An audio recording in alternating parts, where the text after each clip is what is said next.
नमस्कार, बहुत बहुत स्वागत है। मैं हूं अमित सिंह, प्राइम एजेंडा लेकर हाजिर है और आज का मुद्दा भी पाकिस्तान से जुड़ा हुआ है। जी हां, पाकिस्तान ने आतंकी फंडिंग की बात कबूल कर ली है।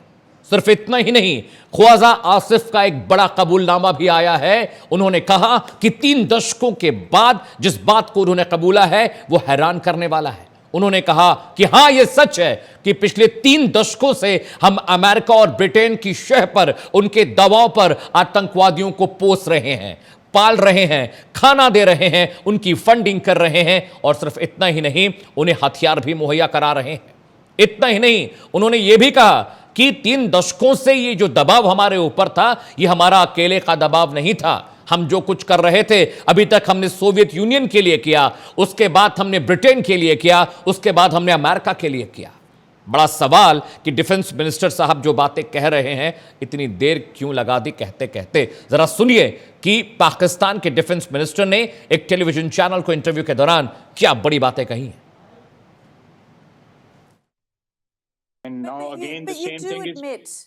You do admit, sir, that Pakistan has had a long history of backing and supporting and training and funding these terrorist organizations.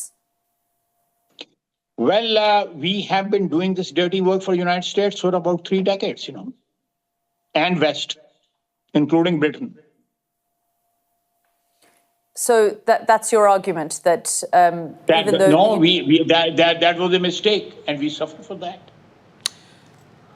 तो आपने सुना कि पाकिस्तान के डिफेंस मिनिस्टर क्या कुछ कह रहे हैं कैंकर महोदया के साथ दिए गए इंटरव्यू में। लेकिन देश में भी लगातार बयानबाजियां हो रही हैं। जरा सुनिए कि यहां पर विपक्ष क्या कुछ कह रहा है। पाकिस्तान न जाने क्या करेगा। पाकिस्तान जैसा देश तो कमजोर दिखेगा, वो कहां नहीं जाकर के गिड़गिड़ाएगा, यूएन में जाके गिड़गिड़ाएगा, जो उसके मित्र देश हैं उनके सामने गिड़गिड़ाएगा। तो ये जो फैसले हैं, ये फैसले तो हुए हैं, लेकिन फैसले इम्प्लीमेंट होने में अभी समय लगेगा। इसीलिए सभी दल और सभी देश के लोग भारतीय जनता पार्टी के साथ हैं, क्योंकि सरकार में वो लोग हैं। ये सरकार ने भरोसा दिलाया, इसीलिए तो टूरिस्ट गए हुए। सरकार ने तो भरोसा दिलाया था कि हम सिक्योरिटी पूरी दे रहे हैं। पाकिस्तान और पाकिस्तान की जो फौजी, उनकी भाषण में लगाम कसने की जरूरत है। और पाकिस्तान की जो सरकार है, उस सरकार को किसी सूरत में आतंकवादियों को पनपने की कोई मौका नहीं देना चाहिए, कोई सहायता नहीं देना चाहिए। नहीं तो भारत की तरफ से इस तरीके की दहशतगर्द, इस तरीके की दिल दहलाने वाले आतंकवादी हमला की मुंह तोड़ जवाब देना मुनासिब है और देना भी चाहिए। तो आपने विपक्ष को भी सुन लिया, आपने पाकिस्तान के डिफेंस मिनिस्टर की बात भी सुन ली कि आखिरकार एक बड़ा खुलासा किया है। 3 दशकों के बाद डिफेंस मिनिस्टर साहब को याद आया कि अमेरिका और ब्रिटेन भी उसमें शरीक हैं, जो वो काम पिछले 3 दशकों से कर रहे हैं। इससे पहले कि हम डिबेट में आगे बढ़े, प्राइम एजेंडा के सवाल भी देखना बहुत जरूरी हो जाता है आपके लिए। जी हां, सवाल देखिए और समझिए और इन्हीं सवालों पर हम डिबेट आगे बढ़ाएंगे। सवाल नंबर 1, सालों बाद अमेरिका की याद आखिर पाकिस्तान को क्यों आई? अब तक चुप क्यों बैठे थे? सवाल नंबर 2, आखिरकार सालों बाद अमेरिका की याद उनको आई, लेकिन जमीन पाक की, आतंकी पाक के, और आतंकवाद अमेरिका का कैसे हो गया? आतंकवादी आप पाल रहे हैं, पैसे आप दे रहे हैं, फंडिंग आप कर रहे हैं, खाना आप खिला रहे हैं, ट्रेनिंग आप दे रहे हैं, और यह आतंकवाद अमेरिका का हो गया। सवाल नंबर 3, जिस पर हम डिबेट आगे बढ़ाएंगे, अमेरिका का बहाना, क्या अपना पाप छिपाना, यानी पाकिस्तान ब्रिटेन अमेरिका का नाम लेकर अपने पाप छुपाना चाहता है, वो हिंसाएं, वो हत्याएं छिपाना चाहता है जो लगातार बीते कई सालों से वो भारत की जमीन पर कर रहा है। और सवाल नंबर 4, जिसे देखना आपके लिए बहुत जरूरी और डिबेट की लाइन भी ये सवाल तय करेगा, आतंक के अमेरिका ब्रिटेन गुनहगार तो कैसे पाक के मददगार? ये भी बहुत बड़ा सवाल है कि अगर ब्रिटेन और अमेरिका गुनहगार हैं तो पाकिस्तान को मदद क्यों हो रही? क्या जो फंडिंग अमेरिका और ब्रिटेन से मिल रही थी इस वजह से आतंकवाद को पाल रहे थे? लेकिन डिफेंस मिनिस्टर ने जो कुछ कहा है वो बहुत अहम हो जाता है। अगर पीसीआर दोबारा से वो बाइट चला पाए कि डिफेंस मिनिस्टर ने अपने इंटरव्यू में क्या कुछ कहा है, आप एक बार फिर से सुनिए, उसके बाद हम डिबेट पे जाते हैं, उसके बाद हम गेस्ट का तारुफ आपसे कराएंगे। बाइट एक बार फिर सुनाइए। And now again, the But you same do thing is. admit, you do admit, sir, that Pakistan has had a long history of backing and supporting and training and funding these terrorist organizations. Well, we have been doing this dirty work for the United States for about 3 decades, and West, including Britain. So that's your argument that even though No, that was a mistake, and we suffered for that. इस तरह से पाकिस्तान के defence minister Khwaja Asif बिना किसी झिझक के, बिना किसी लाग लपेट के ये बात नेशनल टेलीविजन पर बोल रहे हैं और कह रहे हैं कि हां भाई 3 दशकों से आतंकवाद को हमने पाला है, उसकी वजह अमेरिका और ब्रिटेन है। ये सच है कि हमने आतंकवाद को पनाह दी, उनकी फंडिंग की, लेकिन पश्चिमी देश और अमेरिका जैसे मुल्कों का उनके ऊपर दबाव था। वो ये बात कह रहे हैं कि हां हमने आतंकवाद को पाला, लेकिन ये हमारी मजबूरी थी, ये पश्चिमी देशों के निर्देश पर हमने किया। लेकिन बड़ा सवाल यही है कि ख्वाजा आसिफ इतनी देर क्यों लगा दी ये बात कबूल करते करते कि हां हम गुनहगार हैं, हमने आतंकवाद को पाला, हमने आतंकवाद को फंडिंग की, आतंकवादी घटनाएं जो हुई हिंदुस्तान में उसके पीछे हम हैं। और अगर 3 दशक आपको ये बात कबूल करने में लग गए तो फिर जो अब तक आप ये कहते आए हैं कि भारत हमें सबूत दे कि आतंकवादी घटनाएं पाकिस्तान की जमीन पर प्लान हुई, आतंकवादी घटनाएं जो भी हुई उसका आका पाकिस्तान में बैठा हुआ था, जो हथियार आतंकवादियों को मिले वो आईएसआई और पाकिस्तान सरकार ने दिए, जो धमाके हुए, जो हत्याएं भारत में की गई उसके पीछे पाकिस्तान का हाथ है, पाकिस्तान की सरकार का हाथ है, पाकिस्तान की खुफिया एजेंसी आईएसआई का हाथ है। सिर्फ इतना ही नहीं, आसिफ साहब धमकी भी दे रहे हैं और धमकी में वो कहते हैं कि हम भारत का जवाब देने के लिए पूरी तरह से सक्षम हैं। और पाक पर सर्जिकल स्ट्राइक के बारे में मीडिया कुछ भी कह रहा है, अगर आगे कुछ होगा तो हम माकूल जवाब देंगे। जरा एक पैनल हमारे साथ जुड़ रहा है खास मेहमानों का, उसका तारुफ मैं आपको करा देता हूं। नीरज दीक्षित प्रवक्ता बीजेपी के मेरे साथ कुछ ही वक्त में जुड़ेंगे। इसके अलावा रिटायर्ड कर्नल सुनील कोटनाला जी हैं, डिफेंस एक्सपर्ट हैं, वो भी हमारे साथ प्रोग्राम में जुड़ रहे हैं।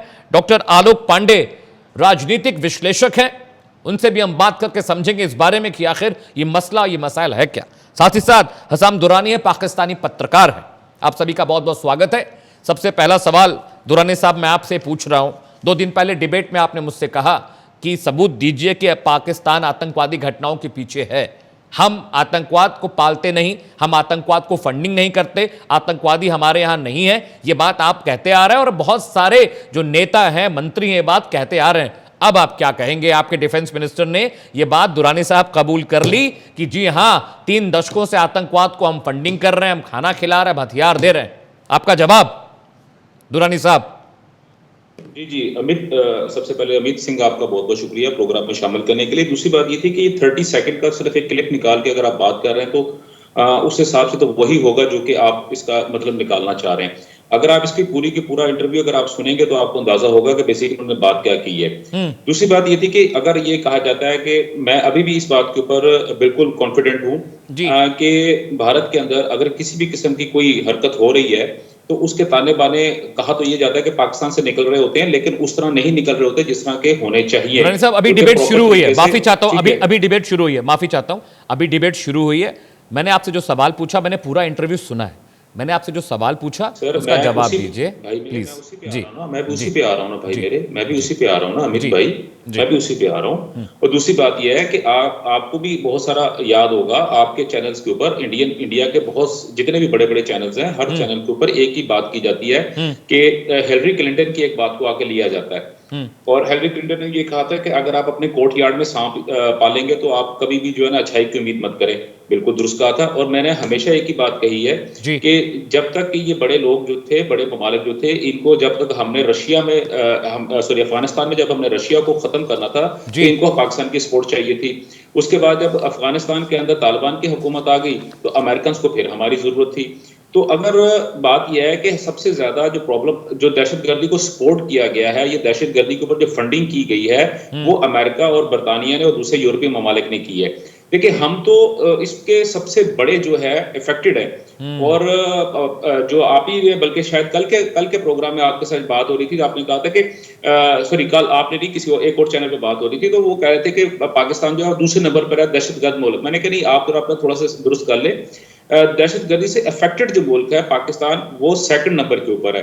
और उसकी रीजन सबसे बड़ी यही है, ये जो किराए के फौजी जो कि अमेरिका और बरतानिया ने पूरी दुनिया से इकट्ठे करके अफगानिस्तान के अंदर डाले थे, वॉरलॉर्ड्स जो थे, ये अब जैसे हमारे पैनल के ऊपर जो है अभी यहाँ पे एक रिटायर्ड कर्नल साहब भी आई थिंक मौजूद है, जिसे आपने इंट्रो में बता रहे थे, तो इनको ये आपको बड़े अच्छी तरह से बता सकेंगे कि वॉरलॉर्ड्स जो है वो किराए के ऊपर कहाँ से मिलते हैं और किस किस तरह से उनको फंडिंग की जाती है और उनको पैसे दिए जाते हैं। दूसरी बात ये थी कि जब आपका एक किराए का फौजी, जब उसके पास काम कोई नहीं होगा, उसके पास पैसे खत्म हो जाएंगे, तो वो क्या करेगा? उसको तो सिर्फ लड़ना आता है, तो ऑटोमेटिकली वो इधर से उधर जाएगा। पाकिस्तान के अंदर शायद आपको अंदाजा नहीं है, एक वक्त हो गया था कि पाकिस्तान के अंदर जब अफगान जहाद के फौरन बाद पाकिस्तान के अंदर बहुत ज्यादा रैंसम की जो थी वारदातें बहुत ज्यादा बढ़ चुकी थी, डिकॉइट्स जो थे बहुत ज्यादा हो चुके थे। उसकी रीजन ये थी कि लोग वहां से जब निकले थे, इनके पास खाने के लिए कुछ हसाम दुरानी, पैसे नहीं होते, तो हसाम दुरानी जो आप बात बता रहे हैं, आई अंडरस्टैंड जो आप ये बात बता रहे हैं, लेकिन मेरा सवाल जो था उसका जवाब आपने नहीं दिया।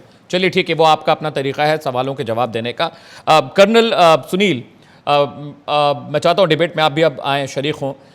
विक्टिम कार्ड खेल रहा है पाकिस्तान। देखिए दुरानी साहब क्या कह रहे हैं कि हम सबसे भुक्तभोगी हैं। अब उनके डिफेंस मिनिस्टर ने यह बात कह दी कि हम 30 साल से आतंकवाद को पाल रहे हैं और अभी भी वो एक्सेप्ट करने को तैयार नहीं है। कर्नल सुनील, बड़ा क्लियर है। मैं थोड़ा सा पीछे आपको ले जाता हूँ। मैं तकरीबन 12 साल मैंने कश्मीर में ऑपरेट किया है जी, और मैंने बहुत सारे जो फॉरेन टेररिस्ट आते हैं उनको इंटरोगेट किया है जी। ये एक बहुत बढ़िया नेटवर्क है पाकिस्तान के अंदर बनाया हुआ। ये अपने एक किताब लिखी है, उन्होंने लिखा है कि we will bleed India with 100 cards जी। इसमें उन्होंने लिखा है कि जब अमेरिका से हथियार, असला बारूद आता था अफगानिस्तान के लिए, उसमें से कुछ असला बारूद ये निकाल लेते थे, बिकॉज वो अनअकाउंटेबल था, वो कोई लेजर चार्ज पे तो लिया नहीं जाता था, और उससे वो लोग ये टेररिस्ट तैयार करते थे इंडिया में, कश्मीर में भेजने के लिए। तो वो तो रिटन है, मतलब इट इज डॉक्यूमेंटेड, इसमें कोई ये लोग एक्सेप्ट करे ना करे, मगर ये डॉक्यूमेंटेड। और जितने मैंने इंटरोगेट किए हैं, ये कैंप्स हैं, पीओके में कैंप्स हैं जहां पर ये पाकिस्तानी टेररिस्ट को ट्रेन किया जाता है। और उनके मैं नाम आपको बता दूं, जंगल में मंगल करके एक कैंप है इनका, जो माचिस फैक्ट्री में बनाया गया मुजफ्फराबाद में जी। वहां पे ट्रेन किया जाता है, और एक मेजर साहब है वहां पर उस समय होते थे पाकिस्तान आर्मी के, जो इनको ट्रेन करते थे। तो ये पूरा एक नेटवर्क है। ISI में एक पूरा डेस्क है जो इसको मैनेज करता है, फंडिंग आती है, बहुत पैसा है इनके लिए। तो ये डिनाई करने से कोई फर्क नहीं पड़ता। We have ample proof, evidence है बताने के लिए कि ये पाकिस्तानी है और ये ट्रेन किया जाता है। पाकिस्तान आर्मी इनको ट्रेन करती है। इनके एक्स रिटायर्ड आर्मी ऑफिसर्स, इनके ISI के, इनके स्पेशल फोर्सेस के जो लोग हैं रिटायर्ड, वो ऑपरेट करते हैं इनके साथ। ये कोई इसमें कोई बहुत बड़ी बात नहीं बताने वाली, ये नॉन फैक्ट है। ठीक है कर्नल सुनील। आलोक पांडे जी, आपने सुन लिया, हसाम दुरानी पाकिस्तान से जुड़े हैं, पत्रकार हैं। ये कह रहे, इनके डिफेंस मिनिस्टर ने कह दिया कि यस, हमने आतंकवाद को पाला, फंडिंग की, सब कुछ हमने किया। उसके बाद हसाम दुरानी का अलग पिक्चर दिखा रहे हैं, वो कह रहे हैं कि किराए के भाड़े के जो सैनिक आते हैं वो सब कर रहे हैं। आलोक पांडे, आप तो इतने दशकों से इंटरनेशनल रिलेशंस को देख रहे हैं, मुझे थोड़ी हंसी आई जब दुरानी साहब ने कहा। मैं आपका व्यू जानना चाहता हूं कि आप क्या सोचते हैं, आप बताइए। तो ठीक है, हम तो पाकिस्तान की मदद कर रहे हैं ना। हम जितने भी टेररिस्ट ऑर्गेनाइजेशंस हैं, या जहां तक भारत के प्राइम मिनिस्टर ने क्या कहा कि दुनिया के किसी अंतिम छोर तक अगर छिपे हैं तो उन्हें नष्ट करेंगे। अगर वो पाकिस्तान में छिपे हैं और अगर वो आतंकवादी का जो तार है वो किसी अधिकारी तक भी जाता है तो हम उसको नष्ट करेंगे। हम तो पाकिस्तान जो पीड़ित है उसकी मदद कर रहे हैं, तो उसमें पाकिस्तान को परेशान होने की कतई जरूरत नहीं है। मैं मान लेता हूं कि पाकिस्तान 4 दशक से जो कर रहा था, पैसे लेके कर रहा था, वो भी पीड़ित है। तो उसको, हम तो डॉक्टर है ना पाकिस्तान के, हम उनका इलाज करेंगे।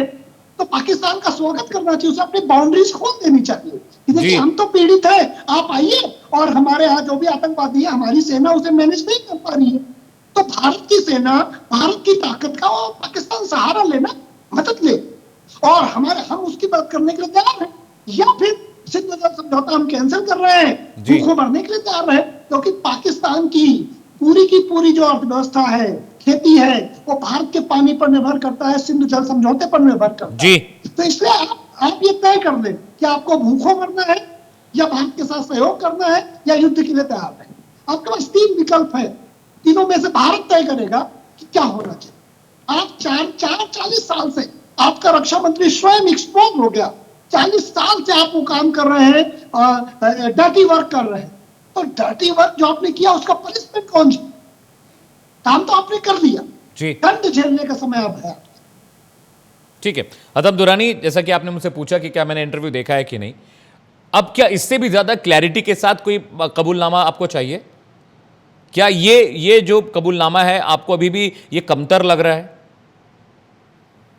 देखिए अमित, बात ये है कि किसी भी चीज में से हम अपनी मर्जी के मतलब आसानी से निकाल सकते हैं।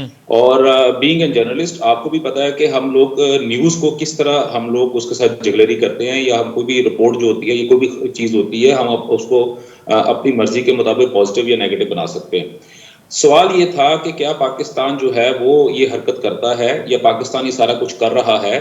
तो उसके जवाब में जो ख्वाजा साहब ने जो जवाब दिया था, आप ये भी देखें उसके बाद के एंकर के पास कोई किसी किस्म का सवाल बाकी रह गया था?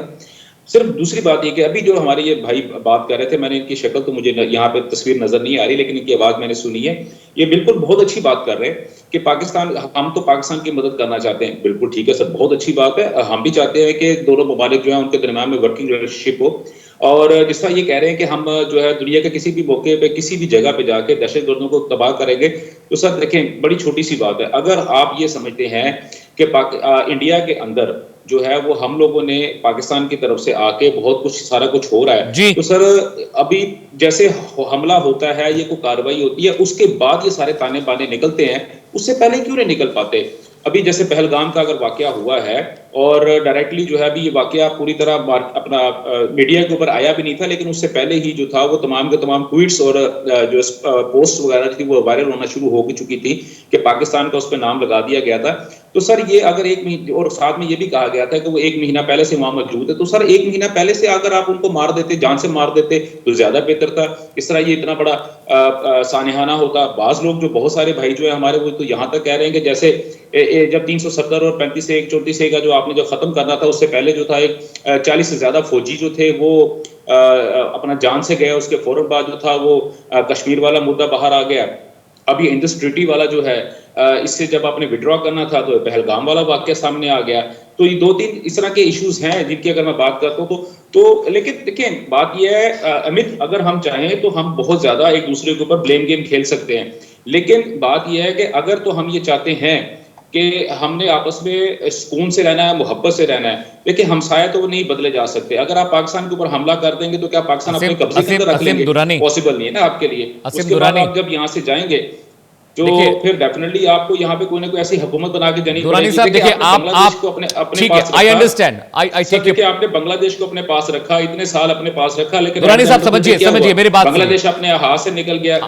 I understand your point, हज़ाम Durrani, I understand your point, I understand your point। लेकिन मैंने आपसे सवाल पूछा, जब आपके यहाँ का डिफेंस मिनिस्टर ये बात कबूल कर रहा है कि हम आतंकवादी पाल रहे थे, हम फंडिंग कर रहे थे, हमने उनको ट्रेनिंग दी, और जो कर्नल मेरे साथ बैठे हैं कर्नल सुनील, वो ये बात कह रहे हैं कि भाई वो उन्होंने कश्मीर में इतने साल काम किया है, वहां पर तैनाती उनकी थी।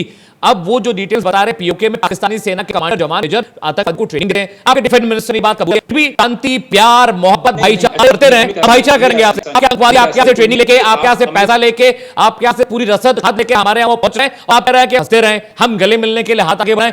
बहुत समझिए, हमारे लोग मर रहे हैं। अमित आप ही बात को समझिए ना। नहीं आप मेरी बात, आपका डिफेंस मिनिस्टर ये बात कह रहा है और आप अलग ही नैरेटिव बना रहे हैं। आपका डिफेंस मिनिस्टर ये बात कर रहा है, यस वी आर कल्प्रिट, हमने आतंकवाद पाला, हमने फंडिंग की, हमने सिखाया। I'll go to colonel Sunil, ठीक है दुरानी साहब मैं आ रहा हूं। कर्नल सुनील, जिस तरह का नैरेटिव ये बता रहे हैं, जिस तरह का बयान ये दे रहे हैं, जो सफाई ये पेश कर रहे हैं, आपको लगता है कि डिफेंस मिनिस्टर का बयान आने के बाद सफाई किसी काम की है? आपके देश का मंत्री कह रहा है और आप बतौर पत्रकार कुछ और बता रहे हैं हमें। अरे मेरे देश का डिफेंस मिनिस्टर कह देगा, वो बात वर्ल्ड वाइड एक्सेप्ट करनी पड़ेगी ना मुझे। मैं कैसे डिफेंड कर दूंगा अपने डिफेंस मिनिस्टर की बात? कर्नल सुनील, जैसे मैंने कहा, ये कुछ भी कहते रहे, इनका नैरेटिव जो भी है, ये अब इनके डिफेंस मिनिस्टर ने एक्सेप्ट कर ली है बात। अगर वो नहीं भी एक्सेप्ट करते, फिर भी ये फैक्ट है, this is a fact on ground, मतलब इसको आप डिनाई नहीं करते, and the world over everyone knows this. तो जी। ये नैरेटिव कोई भी चलाते रहे, जी। इनके प्रेस, इनका मीडिया कुछ भी नैरेटिव चलाते रहे, जी, मगर ये फैक्ट है। ये भाई जब ये ग्रे स्टेट में आ गया था, Pakistan was on the verge of being declared a terrorist state, वो क्यों आ रहा था? इसलिए आ रहा था क्योंकि ये एविडेंसेस हैं, वर्ल्ड ओवर ये एविडेंस है कि Pakistan is a state of terrorism, they sponsor terrorism.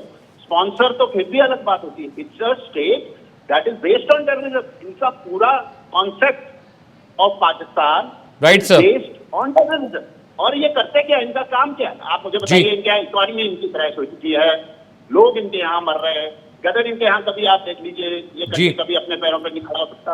ये सिर्फ एक ही काम करते हैं, इनका एक ही माइंडसेट है कि इंडिया को कैसे बर्बाद, उसके लिए ये टेररिज्म को स्पॉन्सर करते हैं, पालते हैं, ट्रेन करते हैं, फंड करते हैं, हथियार देते हैं, इनका काम यही है। तो अब जो भी चलाएंगे, और अब तो इनके डिफेंस मिनिस्टर ने खुलेआम बोल ही दिया, एक्सेप्ट कर ली इस बात को। हाँ। तो अब आप डिनाई कर पाएंगे, it doesn't make a difference. ठीक, ठीक है डॉक्टर आलोक, मुझे बात समझनी है आपसे बतौर इंटरनेशनल एक्सपर्ट कि अमेरिका और ब्रिटेन का नाम पाकिस्तान इतनी देर से आखिर क्यों लिया?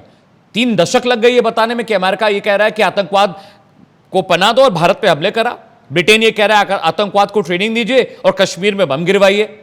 आखिर ये इतना देर क्यों लग गई? और मेरे देश का मंत्री कुछ कहेगा तो मैं उसको टीवी पे कैसे डिनाई कर सकता हूं? डॉक्टर आलोक। नहीं, ये तो पाकिस्तान के एक्सपर्ट कर सकते हैं, पाकिस्तान कुछ भी कर सकते हैं जी। तो पाकिस्तान के चाहे पत्रकार हो चाहे एज ए नेशन, वो कुछ भी कर सकते हैं, हमें सरप्राइज नहीं होता। लेकिन तो आपका पहला प्रश्न था कि इतने समय बाद क्यों, इसको कहते हैं फियर, डर।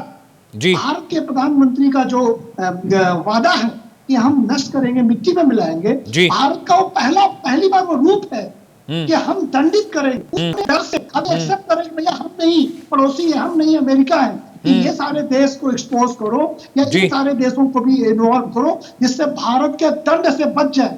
भारत जो उनको पनिश करने वाला है, उस पनिशमेंट से बचने के डर से इस तरह के बयान आ रहे हैं। पाकिस्तान का डर है, और आप देखिएगा ये कोई भी आतंकवादी घटना करने के बाद सारे के सारे बड़े पोलाइट हो जाते हैं। तो इनकी तकनीक ही है, मारो और पोलाइट हो जाओ, हत्या करो और पोलाइट हो जाओ, टेररिज्म करो फिर पोलाइट हो जाओ, क्योंकि पोलाइट होने से बच जाते हैं। जी, ठीक है हसाम दुरानी, मैं भी आपसे समझना चाहता हूं कि अगर पाकिस्तान और ब्रिटेन की शह पर यह हो रहा था, जैसा कि आप बोल रहे हैं कि वहां से किराए के सैनिकों को बुला के और ये तमाम चीज़ें आपने बताई, मैं जानना चाहता हूं दुरानी साहब, इतना वक्त क्यों लग गया? क्या पाकिस्तान डर रहा था अमेरिका ब्रिटेन का नाम लेने से? इतनी तोहमतें आपके ऊपर लग रही थी, पहले ही बता दिया होता, झंझट ही खत्म हो जाता। देखिए, मैंने तो अमित भाई मैंने तो पहले भी एक दफा नहीं 1000 दफा जो है वो बहुत सारे मीडिया, पाकिस्तानी और इंटरनेशनल मीडिया के ऊपर बैठ के ये बात कही है, लेकिन किसी बंदे ने मेरी बात को मानना ही नहीं है। वो शायद मेरी किसी बात को वेटेज नहीं दे रहे थे। अब अगर इन्होंने ये बात कर दी है तो मेरे ख्याल में अब हो जाना चाहिए, पहली बात। दूसरी बात ये थी कि इससे पहले तक हमेशा जो है, अगर मैं थोड़ा सा पीछे जाता हूं तो मैं आसम जो है वो बाजवा साहब का जो टेन्योर था जब वो आर्मी चीफ थे, तो और इमरान अहमद खान न्याजी साहब वज़ीर आज़म थे, उस वक्त जो हमारी सिचुएशन थी वो आपके सामने है। उससे पीछे चले जाएं तो उससे पहले राहील शरीफ साहब थे, उससे पीछे चले जाएं तो क्यानी साहब थे, उससे पीछे चले जाएं तो परवेज मुशर्रफ साहब थे, उससे पीछे चले जाएं तो हमारे मुल्क के अंदर वो लोग उस वक्त तक मौजूद रहे हैं जब तक के पाकिस्तान के अंदर किसी भी किस्म की जो पॉलिटिकल पार्टीज हैं या पॉलिटिकल जो पर्सनल्स हैं वो सामने नहीं आ रहे थे। उस वक्त तक ये सिचुएशन इस तरह थी, हम लोग गुप्त होकर बैठे हुए थे, चुप करके बैठे हुए थे, हम लोग अपने फायदे को देख रहे थे। लेकिन अब जब से ये जो गवर्नमेंट आई है, आपने ये देखा है कि एक थोड़ा सा चेंज आपको नजर आ रहा होगा कि अब वो लोग इस तरह की बात कर रहे हैं, वो अब लोगों को एक्सेप्ट करना शुरू कर दिया, लोगों को बताना शुरू कर दिया कि यार ये हमसे गलतियां हुई थी, इनको मानो। ख्वाजा असद साहब के बारे में तो वैसे भी बहुत क्लियर है कि वो बहुत ज्यादा आउटस्पोकन है।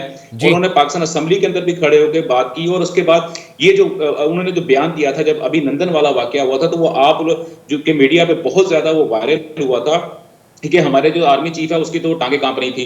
बिल्कुल ठीक था, इसमें कोई दूसरी राय नहीं है। और क्योंकि इमरान अहमद खान न्याजी साहब ने जो था उस वक्त असेंबली के अंदर खड़े होकर ये बात कही थी कि मैं जी अब अपोजिशन की बात को मानूंगा, उसको सुनूंगा तो क्या मैं भारत पे हमला कर दूं? मैं पागल हूं, मैं ये कर दूंगा, मैं ऐसा नहीं करूंगा। देखिए, बात सिर्फ ये थी कि जब आपका आर्मी चीफ जो है आप या आपकी आर्मी जो है ग्राफिक्स चेक कीजिए, पावर नहीं होगी, तो ये चीज थी। अब उसके बाद जब ये हुआ है, अब ये नई जो गवर्नमेंट आई है, अब पॉलिटिकल पार्टी जो है, पॉलिटिकल पार्टीज जितनी पाकिस्तान की कितनी भी पॉलिटिकल पार्टीज हैं, उन्होंने एक स्टैंड लिया है। और स्टैंड लेने के बाद उन्होंने ये बात की कि अगर इंडिया जो है वो सफारती फ्रंट के ऊपर अगर हमारे साथ लड़ाई करता है तो हम उसके साथ फ्रंट के ऊपर बात करेंगे। और साथ में एक बहुत बड़ी जो बात उन्होंने कही है वो ये कही है कि अगर हमसे माजी में कोई गलतियां हुई हैं तो हमें उसको एडमिट करना चाहिए और हमें खुले दिल से अपनी गलतियों को कबूल करना चाहिए। और ख्वाजा आसिफ साहब का ये जो बयान है ये बिल्कुल उसी की एक जो है जंजीर कह लें या जो उसकी एक कड़ी है, उसका एक प्रोसेस का एक हिस्सा है। और मैं ये समझता हूं कि ख्वाजा आसिफ साहब ने जो ये बात की है उसने बहुत अच्छी बात की है, और उससे पाकिस्तान के माजी के जितने भी जो बुज़दिल लोग थे और वो लोग जो कि सिर्फ अपने वक्ती फायदे के लिए, अपनी हुकूमत को तूल देने के लिए, अपनी सरकार को ताकतवर करने के लिए, क्योंकि पाकिस्तान एक ऐसा मुल्क है, ये आपको भी पता है कि अमेरिका ने हमेशा पाकिस्तान के अंदर डिक्टेटरशिप को जो ही पसंद किया है। पाकिस्तान के अंदर कोई भी ऐसी पॉलिटिकल पार्टी नहीं है जिसका असाम दुरानी, यानी अगर आज अमेरिका, ब्रिटेन कल को रशिया आपको बोले कि आतंकवाद को अपने घर में रखिए, देखिए आपने बोला सांप को पालेंगे अपने आंगन में, तो वो सांप आपको भी काटेगा। अब ऐसा नहीं होगा, है ना अमित भाई, अब ऐसा नहीं होगा, आप ये देखें कि रिसेंट में अगर आप देखते हैं तो सी पैक का जो वाकया, जो हमारा मामला है, रशिया हमारे साथ मौजूद है। रशिया ने 2 दफा जो है पाकिस्तानी आर्मी के साथ पाकिस्तान के अंदर आके तो जो है उन्होंने हमारी जो आर्मी के साथ मिलकर जो है वो मशकें भी की हैं। चाइना की फौज ने हमारे साथ मशकें की हैं। इसका मतलब ये है कि रशिया के साथ जो हमारे ताल्लुकात खराब हो चुके थे, इवन इमरान अहमद खान न्याजी साहब के दौर तक, वो अब उनके अंदर काफी हद तक बर्फ जो है पिघल चुकी है। हम जो है वो उस तरह भारत जो है अभी भी बहुत बड़े फ्रंट के ऊपर खेल रहा है। भारत एक इंटरनेशनली बहुत बड़ा प्लेयर है, ये मानने की बात है और मैं बिल्कुल मानता हूं इस बात को।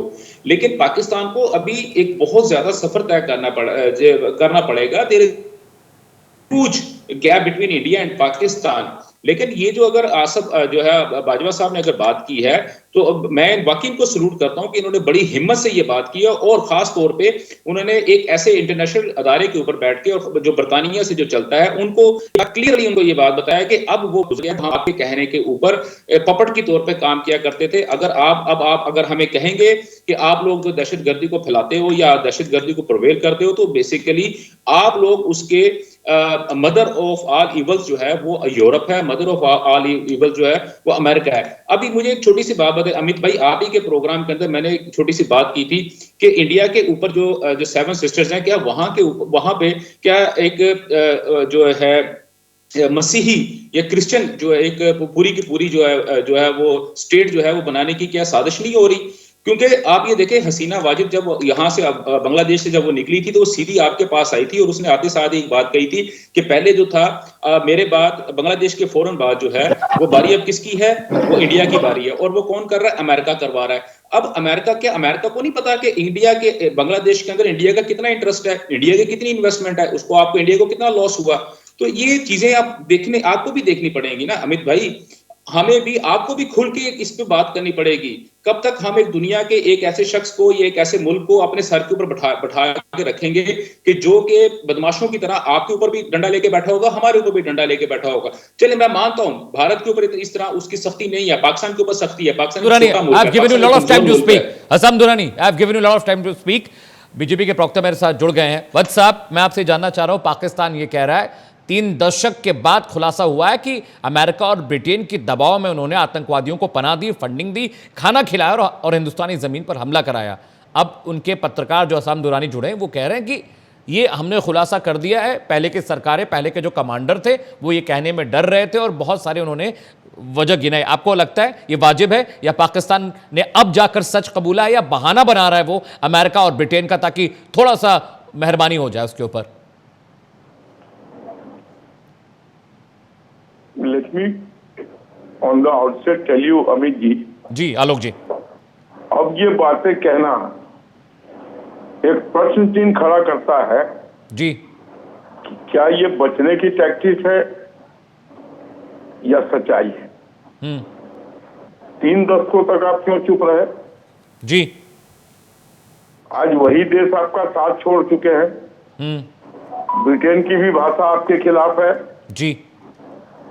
यूरोप की कंट्रीज की भाषा आपके खिलाफ है, जी अमेरिका की तो स्ट्रांगली आपके खिलाफ है। जी अब तो हमास तक ने कह दिया कि जो आपने गलत किया है वो गलत किया है। जी हमास तो टेररिस्टों का अड्डा है। तो अब ये पूरी एक्सपोज हो गए हैं। इनको लगता है कि they will be badly beaten, जिससे ये शेकअप, इन्होंने न्यूक्लियर तक की धमकी दे दी है। जी तो बौखलाहट तो है इनके अंदर। और इंडिया पूरी तरीके से तैयार है। पूरा देश 24 करोड़ के खिलाफ 140 करोड़ खड़ा है। जी मैं नहीं समझता हूँ इस मुल्क में, अब मैं इक्के दुक्के की बात तो नहीं कह सकता, लेकिन पूरा मुल्क अभी जो भी भारत सरकार फैसला करेगी उसके ऊपर मजबूती से साथ खड़े हों। ठीक है, इवन दी ऑपोजिशन पार्टी।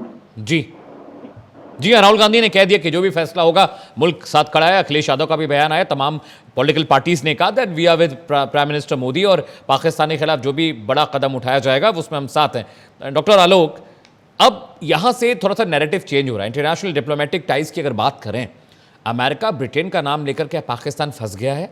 और क्या आपको लगता है कि अमेरिका और ब्रिटेन ये क्लैरिफिकेशन देंगे? डॉक्टर आलोक। चोर की बात नहीं मानते। चोरी किसने की? चोरी अमेरिका ने की या ब्रिटेन ने किया? ब्रिटेन और अमेरिका क्या कर रहा है? क्या बच्चे के दादान से बात कर रहे थे? तब डॉलर चाहिए था, तब आपको भारत के नष्ट करने के लिए पैसे चाहिए थे, 1000 कट देने थे भारत को। तब आप समझ में आया था कि अमेरिका क्या करा रहा है, ब्रिटेन क्या करा रहा है। जी तो भारत के एक टुकड़े से देश बने हो ना, भारत के घर से निकले हो ना। भारत तुम्हारा बाप है, पिता है। अपने पिता को नष्ट करने के लिए तुमने जो है सपनों का तारे में जिसे देखो का तारा में तो ये आपको तय करना था।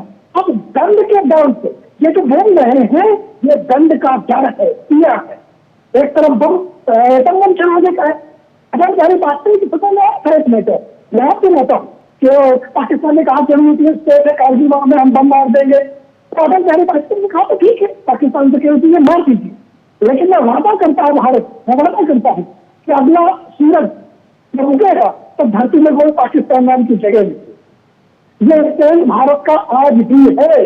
आप चलाइए रुपया, हम 140 करोड़ है। कितने मारोगे हमारे? 10 करोड़, 20 करोड़, 50 करोड़, 100 हम 40 करोड़ तक भी जिंदा रहेंगे। लेकिन तुम अगला सूरज नहीं देख पाओगे। ये भारत की तरफ से अनूप पांडे वादा करता है। अटल बिहारी वाजपेयी, बकौल अटल बिहारी वाजपेयी। आज भी हमारे पास जो ताकत है उससे ज्यादा ताकत है। आपने अगर एक भी न्यूक्लियर वॉर चलाया तो उसके बाद पाकिस्तान नाम का देश नहीं रहेगा, तो जमीन और बंजर रहेगी। ये बात पाकिस्तान अच्छी तरह जानता है। उसे पता है कि जो न्यूक्लियर बम रखे हैं इससे कोई डरने की बात नहीं, भारत डरने वाला नहीं। लेकिन आपको बस ये है कि डराना है किसी तरीके से भारत को बता दो, कभी डराने से कभी सरेंडर हो जाएंगे, क्योंकि दंड का समय आ गया है। अब पाकिस्तान को दंड मिलेगा, इसीलिए वो कहीं अमेरिका की बात करता है, कहीं ब्रिटेन की बात करता है, कहीं सरेंडर की बात करता है, कहीं बम चलाने की बात करता है। ये थर्ड हो जाता है। अगर आपके अंदर भारत से लड़ने की मतदान नहीं है तो 1000 का पॉलिसी को बंद करिए। अपना चिंतन, उसकी नफरत को खत्म करिए। जिस वजह से आप पैदा हुए थे, उस नफरत की वजह से आप बने थे, उसको खत्म करिए। लेकिन आपका तो कमांडर इन चीफ क्या कह रहा है कि हिंदू मुस्लिम का अलग कौम है, हमें याद रखना। पाकिस्तान रहेगा नहीं धरती पे। अगर इस नफरत के अनुसार पर आप चलेंगे तो ये तो आप स्वयं मर जाएंगे, नहीं तो भारत ठीक है डॉक्टर आलोक, पॉइंट टेकन। कर्नल सुनील, मैं आपसे ये समझना चाह रहा हूं कि जिस तरह का एग्रेसिव स्टेप भारत ने उठाया है, 5 तरह के बैन पाकिस्तान पर लगा दिए हैं, आपको क्या लगता है क्या पीओके में अब कोई कोई बड़ी कार्रवाई होने वाली, कोई बड़ी सर्जिकल स्ट्राइक हो सकती है, या सिर्फ डिप्लोमेटिक तरीके से पाकिस्तान को दबाने की और सख्ती करेगा भारत? या आपको लगता है थोड़ा एक्शन होना चाहिए टैक्टिकल? देखिए, मेरे ख्याल से तो there is no option of all out war, right? क्योंकि अगर आप आजकल वर्ल्ड में देख रहे हैं तो महीना लड़ाई चल रही जी। तो दोनों चीज करनी पड़ेगी। आपको डिप्लोमेटिक वॉर भी करनी पड़ेगी, आपको मिलिटरीली भी इसको रोकना पड़ेगा। जी। अब क्योंकि जब आप पहला कदम उठाते हैं मिलिटरीली, तो you have to be sure what is your last step, आपका गोल कहाँ है, आपने कहाँ तक जाना। तो अगर हम सोच रहे हैं कि हमने पाकिस्तान के अंदर जाना है, तो कहाँ तक जाएंगे? लाहौर के किनारे तक जाएंगे, सुबीर कनाल तक जाएंगे जी। या 10 किलोमीटर अंदर जाएंगे, 5 किलोमीटर, या सिर्फ टेररिस्ट जो ट्रेनिंग एरिया उनको हिट करेंगे। तो वो बड़ी क्लैरिटी, एक मिलिट्री क्लैरिटी बहुत होनी चाहिए, क्योंकि ये पॉलिटिकल रेटोरिक नहीं है। पॉलिटिकल रेटोरिक में तो आप बाद में अपना कदम वापस खींच सकते हैं। मिलिटरीली जब आप एक डिसीजन ले लेते हैं, then you can not pull back your foot. फिर आप चले गए तो चले गए, फिर आप नहीं सकते। फिर आपने अपने मंजिल तक जो एम है, जो फाइनल एम है, वहां तक पहुंचना है, चाहे उससे कुछ भी कीमत देना। तो वो एक बहुत बड़ा डिसीजन होता है, और वो डिसीजन बहुत सारी चीजें दिमाग में, टैक्टिकल और स्ट्रेटेजिक जो लीडर हैं उनको दिमाग में रख के फिर वो डिसीजन लिया जाता है। तो अगर ये हम सोचे कि सडनली आर्मी चीफ को बोल दिया जाएगा, वो नहीं, वो इस तरीके से नहीं होता, उसको बहुत डिटेल में प्लान किया जाता है। डिप्लोमेटिकली यस, इकोनॉमिकली यस, ये तो स्टेप सही जो हमने लेने हैं। जैसे हमारे प्रधानमंत्री ने काफी सारे जो स्टेप लिए हैं कि वहां का बॉर्डर क्लोज कर दिया है, Indus water treaty held in abeyance कर दी है, वीजा कैंसिल कर, तो ये चलते रहेंगे। मगर ये दिमाग में जरूर रखना है कि इसमें कहाँ तक जाना है, कहाँ तक जाना है और उसका इफेक्ट क्या है। तो मिलिटरीली डेफिनेटली अगर पॉलिटिकल विल है और डिसीजन है तो किया जा सकता है, इसमें कोई शक। ठीक है आलोक वत्स, एक क्लोजिंग कमेंट आपसे चाहिए, बस वक्त खत्म हो रहा है, डिबेट मुझे क्लोज करनी है। जिस तरह की नीतियां, जिस तरह की सख्ती सरकार ने दिखाई है, हालांकि विपक्ष साथ खड़ा है, लेकिन कहीं ना कहीं इक्का दुक्का पॉलिटिकल पार्टी के लीडर ने ये बात कही है कि कहीं ना कहीं चूक हुई है सिक्योरिटी में, फेल्योर है इंटेलिजेंस का। देखिए अभी शक नहीं है कि इंटेलिजेंस का छोटा नहीं बहुत बड़ा फेलियर है। जी। They came, the way they roamed out, the way they did recce as we gather, right, and the way they killed people, and then the way they went away, right, into oblivion. उनका कोई अता पता नहीं अभी तक। जी। तो ये तो इंटेलिजेंस की फेलियर है, इसमें कोई शक नहीं है, हमें मानना पड़ेगा। लेकिन जिस तरीके से इस वारदात के बाद जी नेशनल लेवल पे जो मांग उठी है कि we must teach a lesson to Pakistan, जी, और जिस तरीके, एक चीज और बता दूं जी, कि अभी के जो हालात हैं वर्ल्ड में, no country can afford to go into war, right, क्योंकि उससे जो रिपरकशंस हैं उससे पहले ही से जूझ रहा है मुल्क। पाकिस्तान तो बदहाली में है, पूरी बदहाली में है जी, लेकिन हमारे यहाँ भी महंगाई बढ़ी हुई है, बेरोजगारी है, इस सब में और बढ़ोतरी हो जाएगी, दामें बढ़ेंगी, कीमतें बढ़ जाएंगी चीजों का।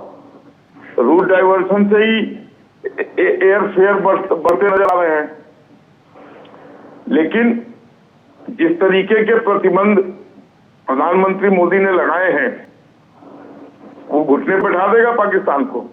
ठीक है, ठीक है, इसमें कोई शक नहीं है। ठीक है आलोक वत्स, लास्ट रिसोर्ट होगा, let's be going to war. ठीक है, we have not enough time to stress the debate sir, लेकिन बहुत बहुत शुक्रिया नीरज दीक्षित मेरे साथ जुड़ नहीं पाए, उनका भी बहुत बहुत शुक्रिया। आलोक वत्स आपका बहुत बहुत शुक्रिया। रिटायर्ड कर्नल सुनील कोटाना जी आपका बहुत बहुत शुक्रिया, और साथ ही साथ डॉक्टर आलोक पांडे का बहुत बहुत शुक्रिया। जिस तरह की नैरेटिव पाकिस्तान ने गढ़ने की कोशिश की है, आज का डिफेंस मिनिस्टर का बयान इस बात की तस्दीक करता है कि आने वाले वक्त में ब्रिटेन और अमेरिका पाकिस्तान के पीछे पड़ जाएंगे, क्योंकि इंटरनेशनल फ्रेटर्निटी पे अब इन दोनों मुल्कों की बेइज्जती हो रही है। यहाँ रुक रहे हैं छोटे से ब्रेक के लिए, ब्रेक के बाद भी प्राइम न्यूज़ पर खबरों का सिलसिला लगातार जारी है, कहीं जाएगा नहीं।